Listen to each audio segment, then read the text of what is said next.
दोस्तों, इस नवरात्रि के शुभ अवसर पर मैं आपके लिए लेकर आया हूँ 9 दिन 9 देवी शक्ति की कहानी। इसमें हम हर दिन माता के एक स्वरूप की कथा सुन रहे हैं।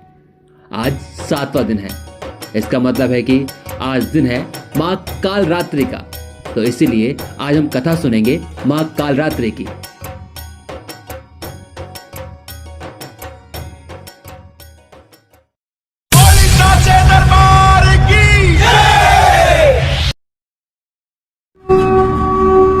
ये रूप कालरात्रि रूप कहलाता है।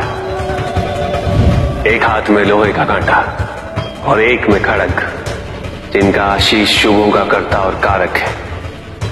ये अंधकार का विनाश करती हैं। इनकी आराधना करने से असुरी शक्तियां भी भयभीत हो जाती।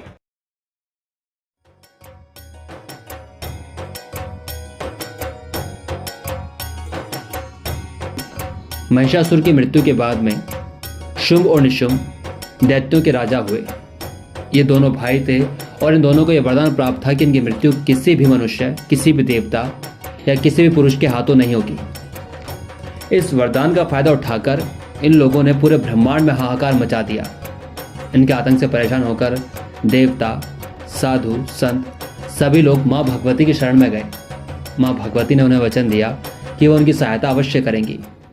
जब माँ भगवती शुंभ और निशुंभ को मारने पहुंची, शुंभ और निशुंभ ने युद्ध का आदेश दिया, तो उस सेना का सेनापति था रक्तबीज। रक्तबीज को यह वरदान प्राप्त था कि जैसे उसके रक्त की बूंद जमीन पर गिरेगी, वैसे ही एक और राक्षस पैदा हो जाएगा, यानी कि एक और रक्तबीज। रक्तबीज को देखकर माँ भगवती ने अपना एक और रूप प्रकट किया और उस रूप का नाम था माँ कालरात्रि।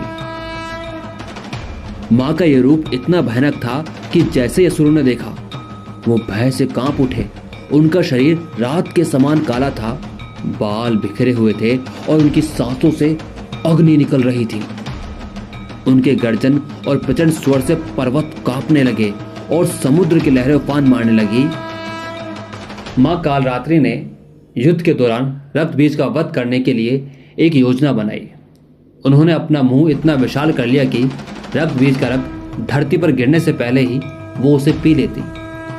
इस तरह एक एक करके उसके सभी रक्तकण पीकर उन्होंने रक्तबीज को समाप्त कर दिया और पूरे ब्रह्मांड को रक्तबीज के आतंक से मुक्ति दिलाई। तो दोस्तों, ये थी कथा माँ कालरात्रि की।